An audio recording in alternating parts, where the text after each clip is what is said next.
Mundiales de Fútbol, la memoria que rueda. Serie periodística sobre la historia del torneo orbital, visto desde la mirada geopolítica, cultural, musical y literaria, con la realización de los profesores Mauricio Montoya y Gonzalo Medina, presentada por UN Radio, emisora de la Universidad Nacional de Colombia.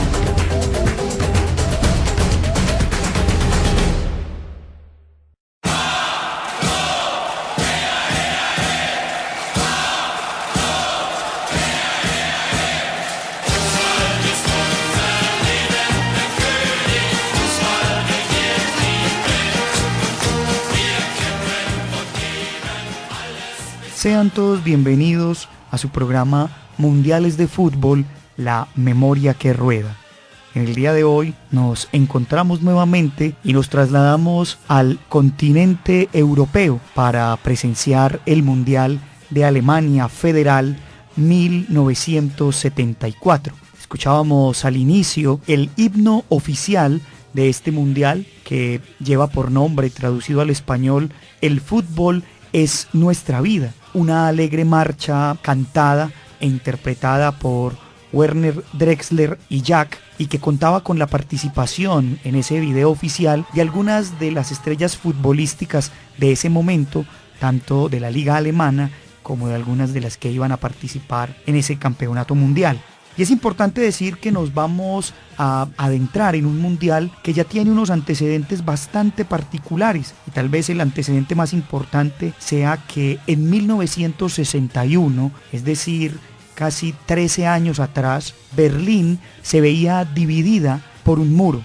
Primero, unos alambres que empezaban a dividir a la ciudad y que empezaban a partir, no solo a la ciudad de Berlín, sino a todo el país, y que de alguna manera también pues partían familias, amigos, imaginarios, y que desde ahí empezaríamos a conocer esas dos Alemanias que tras la Segunda Guerra Mundial se darían por llamarse la República Federal Alemana, que era la Alemania Occidental, controlada por americanos, franceses e ingleses, y la Alemania, la RDA, conocida como la Alemania Democrática, controlada o al menos con una influencia soviética. Y es curioso porque vamos a ver un mundial en la Alemania Federal donde esta Alemania Democrática clasifica y atraviesa la frontera para ir donde sus vecinos, también hermanos alemanes, pero ahora divididos por un muro, para participar en ese campeonato mundial. Y también un antecedente bastante interesante que marca un poco esas tradiciones populares que tenemos sobre los mundiales de fútbol es el asunto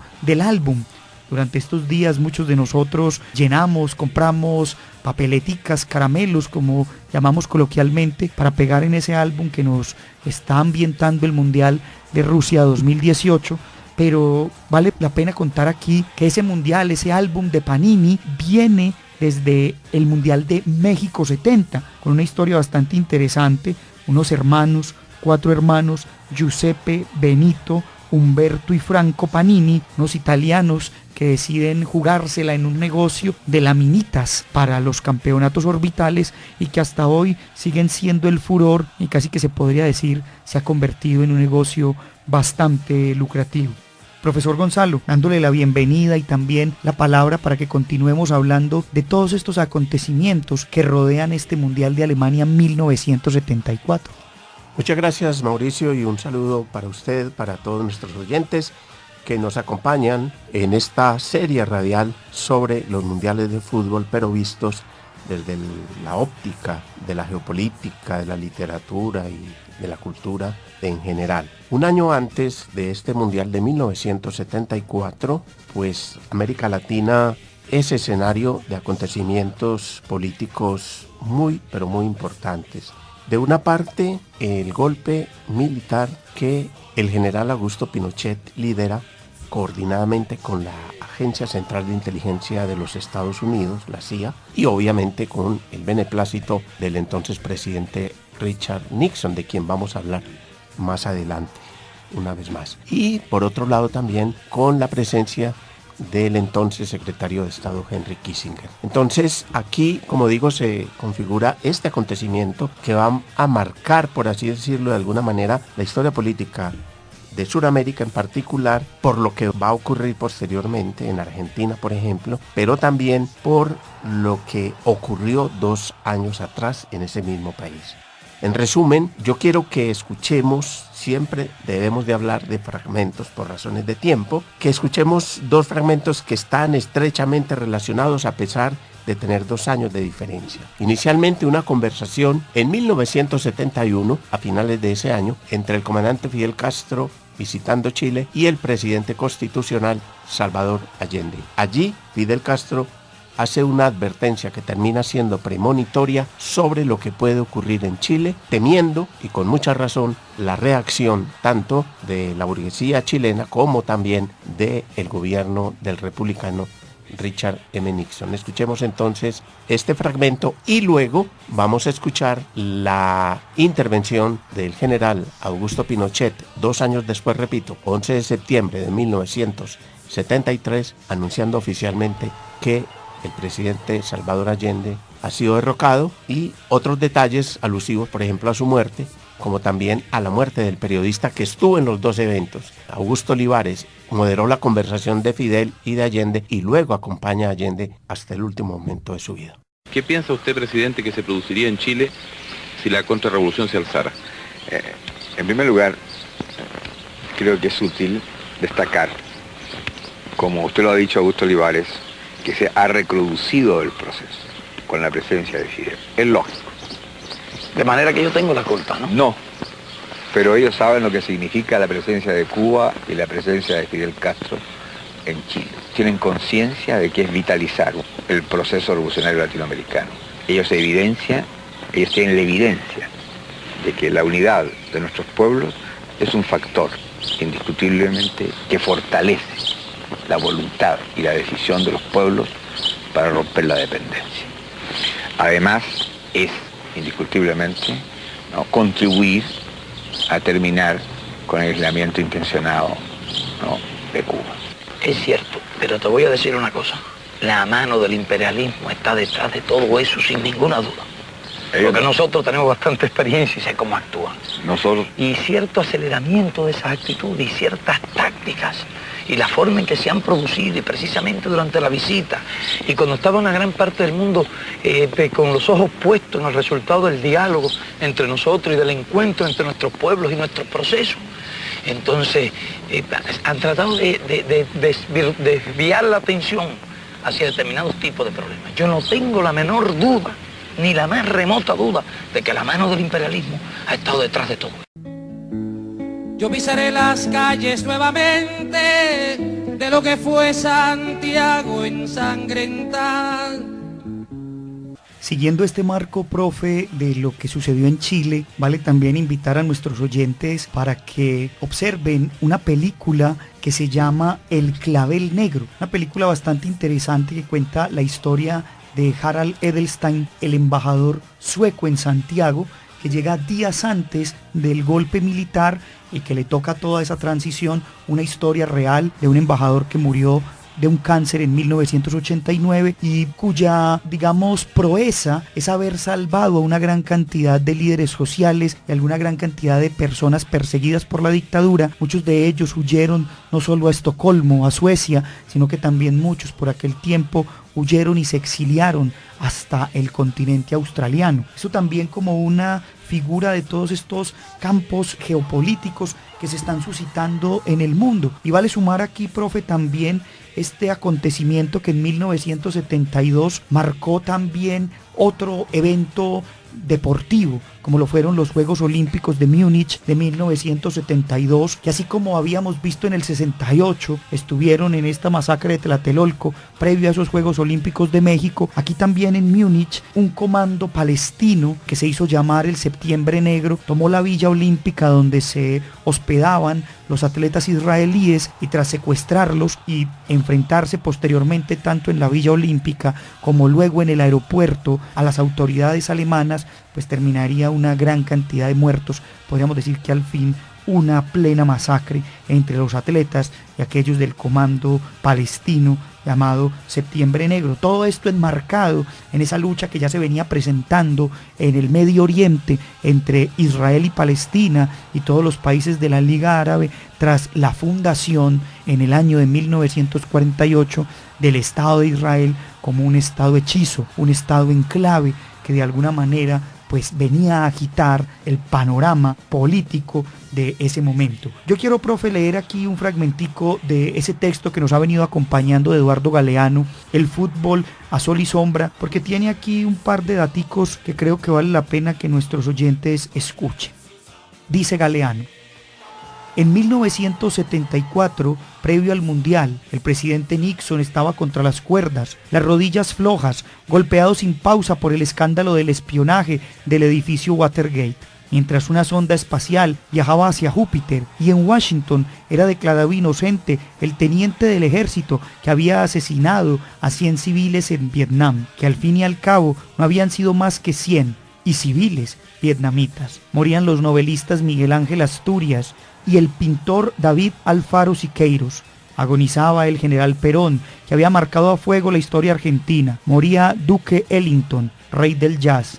La hija del rey de la prensa, Patricia Hearst, se enamoraba de sus secuestradores, denunciaba a su padre por cerdo burgués y se ponía a asaltar bancos. Fuentes bien informadas de Miami anunciaban la inminente caída de Fidel Castro, que iba a desplomarse en cuestión de horas. Con eso un poco seguimos ambientando este contexto geopolítico y, profe, que también vale la pena acercarnos un poco a Colombia. ¿Qué está sucediendo por estas épocas previas a este mundial, ya en esos momentos en que se agota el Frente Nacional y aparecen aparentemente nuevos escenarios políticos en el país? Bueno, pues de un lado, la aparición en 1970 en elecciones, el 19 de abril concretamente, de la Alianza Nacional Popular, ANAPO, con su candidato el general retirado Gustavo Rojas Pinilla. Allí también ocurre una situación que pone en duda, por así decirlo, la transparencia con la cual fue manejado este evento eleccionario, concretamente porque en horas de la tarde, cuando el general retirado Rojas Pinilla va ganando las elecciones, se suspenden todas las informaciones sobre esos resultados y un poco más adelante, ya en horas de la noche, aparece en televisión el entonces presidente Carlos Lleras Restrepo imponiendo el toque de queda, que obviamente cubría los medios de comunicación. Toda la gente se tuvo que ir para sus casas, como él lo dijo y lo ordenó, y ya hacia la medianoche el entonces ministro de Gobierno Carlos Augusto Noriega da el parte oficial del triunfo del candidato del Frente Nacional, Misael Pastrana Borrero. Aquel domingo 19 de abril de 1970 se realizaban las elecciones presidenciales de Colombia. Los candidatos eran Misael Pastrana Borrero, representaba lo que Gaitán llamó la oligarquía conservadora, y el candidato Gustavo Rojas Pinilla, de la ANAPO, que gozaba de un buen respaldo popular. Tras una amplia participación de las masas, el general Rojas Pinilla ganó las elecciones, según datos de la registraduría a las 10 de la noche. Pero el fraude comenzó a cocinarse cuando el presidente Carlos Lleras, a través de su ministro de Gobierno Carlos Augusto Noriega, le pidió a las emisoras que dejaran de transmitir datos electorales regionales. Y las emisoras, en reemplazo de datos de los comicios, programaron música. Entretanto, el pueblo comenzaba a festejar el triunfo de la ANAPO sobre el candidato del Frente Nacional, Misael Pastrana Borrero. Al día siguiente, sorpresivamente, la registraduría daba como triunfador al candidato conservador. Le robaron las elecciones a Rojas Pinilla. Como una reacción al fraude de aquella época, nació el M-19. En todo ese marco también de este periodo en Colombia, podemos ver cómo tras ese anuncio de toque de queda y lo que muchos llamaron un robo electoral, suceden muchas cosas durante ese gobierno del presidente Pastrana Borrero, padre del posterior presidente colombiano Andrés Pastrana, entre ellas, por ejemplo, el famoso pacto de Chicoral, que sería un pacto que de alguna manera se convertiría de contrarreforma agraria, pero también es el cierre de ese Frente Nacional y aparentemente la llegada de una sangre fresca, como dirían algunos, pero que en realidad no lo era, como el gobierno de López Michelsen. Y no podemos olvidar que en ese gobierno que del 74 al 78 se dirigió pues en manos de Alfonso López Michelsen, pues tenemos el gran paro cívico de 1977, un paro cívico que movilizaría a todo el país y que cuestionaría no solamente ese mandato que curiosamente llamaban el mandato caro, sino también pues las pocas reformas que beneficiarían, que no se hicieron para beneficiar a la gran cantidad de la población colombiana. Y en nuestra ciudad, Medellín, desde donde originamos esta realización de radio sobre los mundiales, en ese año 73 ocurrió un hecho triste en todo sentido para la comunidad universitaria, para la ciudad y el departamento de Antioquia. Y fue, de un lado, el asesinato del estudiante Luis Fernando Barrientos el 8 de junio de 1973 a manos de un agente del DAS, y ese mismo día el incendio que de manera sorpresiva se desató en el edificio central de la ciudad universitaria, repito, en el llamado bloque 16, cuando todo ese bloque expresa de las llamas y se destruye prácticamente muy buena parte de la historia de la alma mater. Profe, trasladémonos un poco a hablar ahora de este mundial en términos un tanto también curiosos y de hecho futbolísticos. Vale decir que este mundial recibe un nuevo trofeo. Ese nuevo trofeo tiene como particularidad que reemplaza a la antigua Jules Rimet y se viene ese trofeo que va a tener por nombre Copa Mundial de la FIFA y que es el trofeo que hasta hoy tenemos. Por ende, este mundial de 2018, quien va a levantar ese nuevo trofeo, pues sigue siendo de alguna manera pues el emblema de todos los equipos que desean levantarlo. Sumado a eso también tenemos unas mascotas, como hemos venido anunciando, que ya desde mundiales atrás, desde Inglaterra 1966, nos acompañan estas figuras, algunas de ellas muy curiosas. Aquí nos acompañan dos niños que tienen uno en su camiseta las iniciales de WM y el otro el número 74, cuya traducción al español sería Campeonato del Mundo 1974, y además estos chiquillos bastante curiosos llamados Tip y Tap, que eran como ese tipo de niños juguetones, amantes de este gran deporte. Además también va a ser este mundial uno de los mundiales donde emergerá el fútbol bello de la naranja mecánica, esa Holanda, esa naranja que de alguna manera pues marcará el fútbol mundial durante gran cantidad de años. Y tenemos aquí también esa historia famosa que de alguna manera recreará o llevará a un campo de fútbol tal vez la Guerra Fría. Ese famoso partido que dio por llamarse la Batalla de Hamburgo, en el que curiosamente se enfrentarían las dos Alemanias, la Alemania federal versus la Alemania democrática.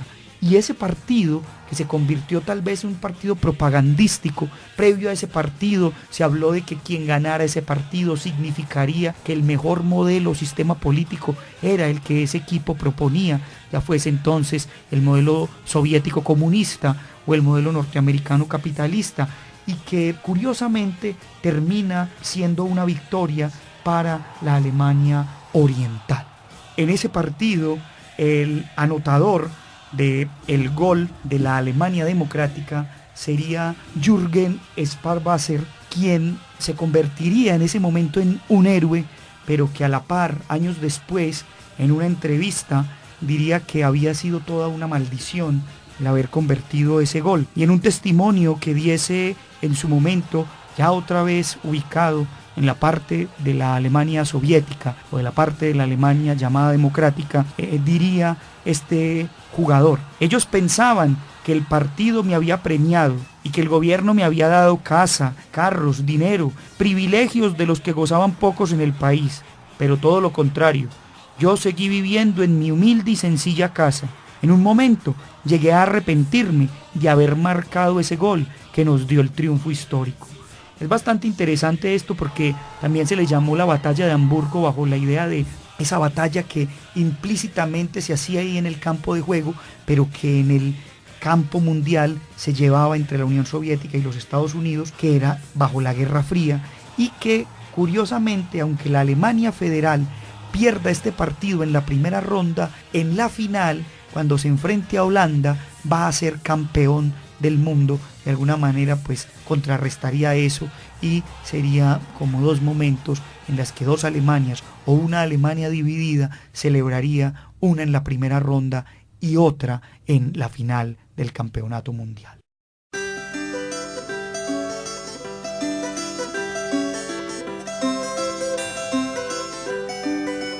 El derecho de vivir, poeta Ho Chi Minh, que golpea de Vietnam a toda la humanidad. Ningún cañón borrará el surco de tu arrozal, el derecho de vivir en paz. Indochina es el lugar más allá del ancho mar, donde revientan la flor con genocidio y napalm. La luna es una explosión que funde todo el clamor, el derecho de vivir en paz.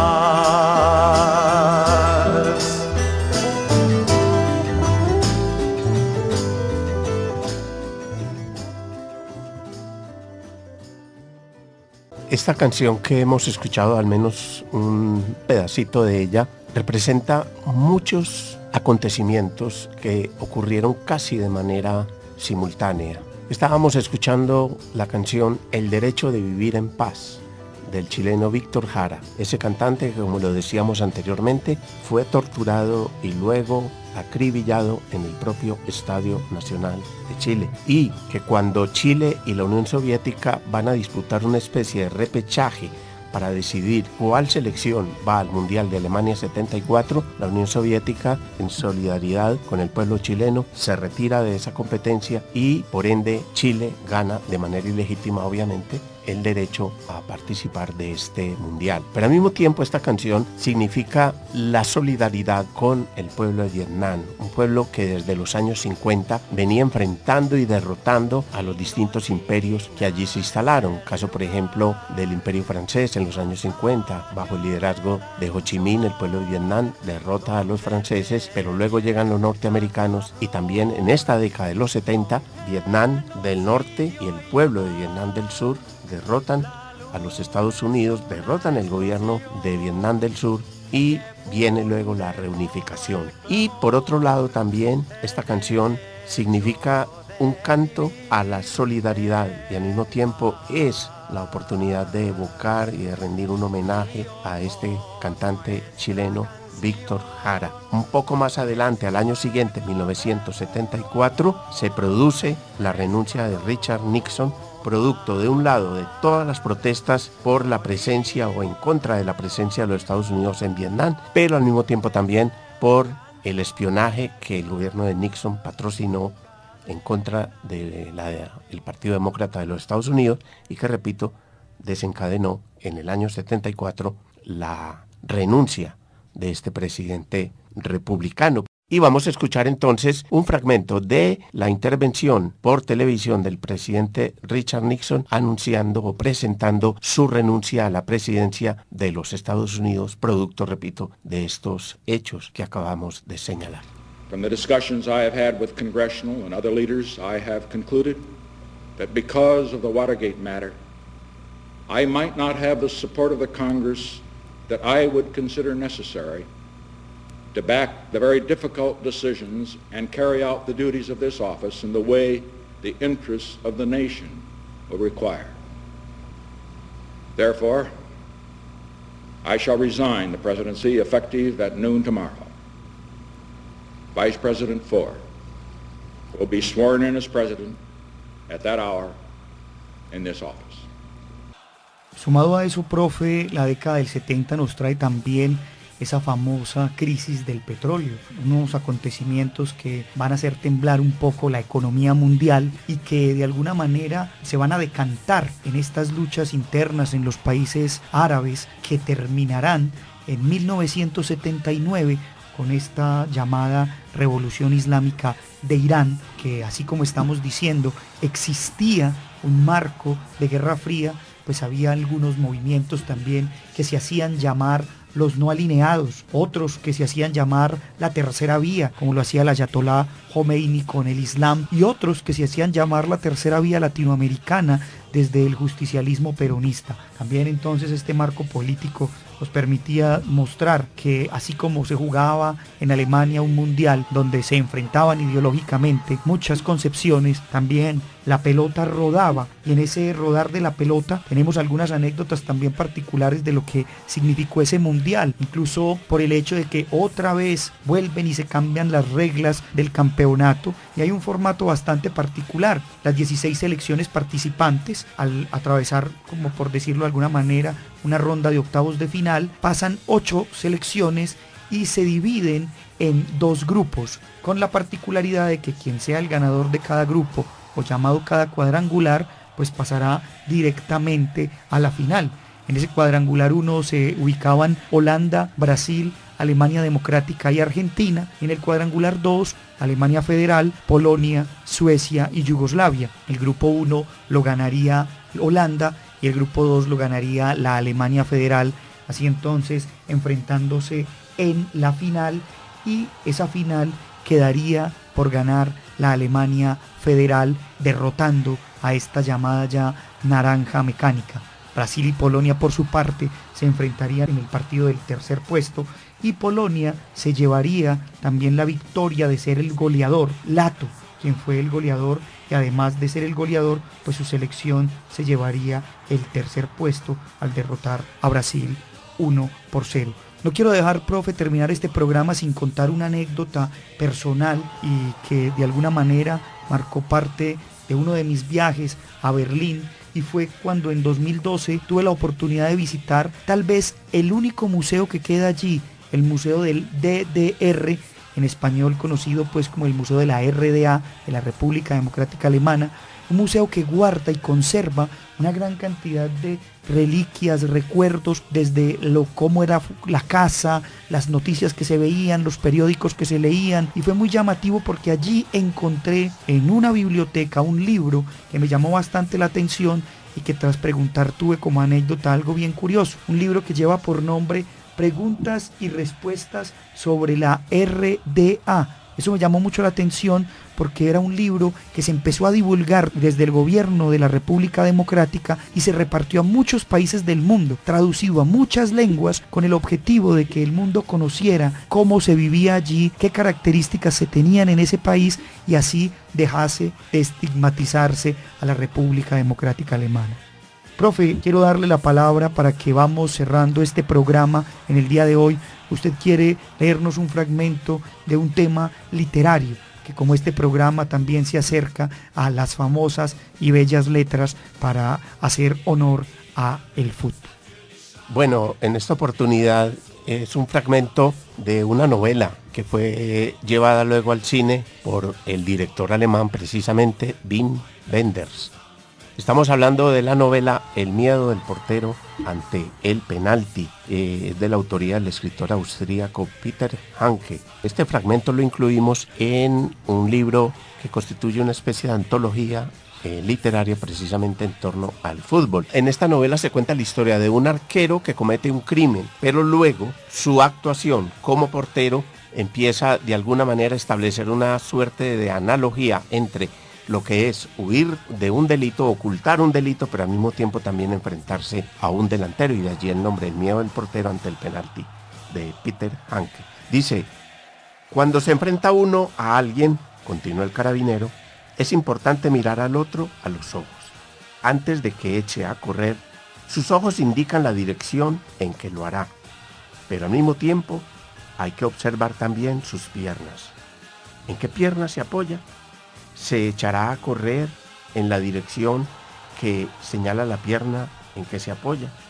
En el caso de que el otro quiera engañarte y no vaya a echarse a correr en esa dirección, tendrá que cambiar la pierna de apoyo justamente antes de echarse a correr en esa dirección. Y en esta operación perderá tanto tiempo que mientras tanto se le puede echar uno encima. Bloch, aquí se habla precisamente del nombre del arquero que ha cometido el crimen. Bloch miraba hacia el riachuelo, que se oía pero no se veía. Un pájaro bastante grande salió volando de un arbusto. En un cobertizo de madera se oía un alboroto de gallinas y se oía también cómo daban picotazos en los listones de la pared.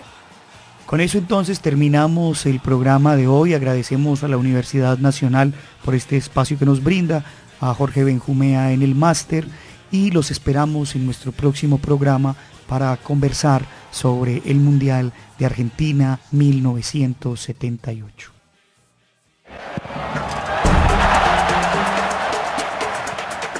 Mundiales de Fútbol, la memoria que rueda.